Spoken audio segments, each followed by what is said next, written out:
Hello guys, and in today's video I will show you how to set up a custom photo as a wallpaper aka watch face on your Samsung Galaxy Watch 4. Let's get started, but firstly don't forget to follow to see more useful content. So for that you would need to open Galaxy wearable application on your phone. After this, right here click on watch faces. Then scroll down until you'll find a tab named Basic. Here it is. And right here click on this Photos watch face. And click Update. After the watch face have updated, we click on it.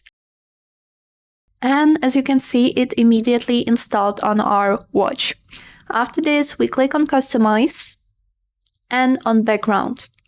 Right here, you can add up to 20 photos which will be shown as a wallpaper on your watch. I click on this plus and I select Gallery, but you can also make a photo for your wallpaper right now. I will add some photos. And after you are done selecting the photos, click on Done. As a next step, you need to choose and center the photos how you want to see them on your watch. Like this. After you are done, click Done and wait until the photo loads on your watch. After you are done, click Save and it will immediately appear on your watch as a watch face. And you can change the photos by clicking once on the screen. And that's it. I hope this video was helpful for you and thank you so much for watching.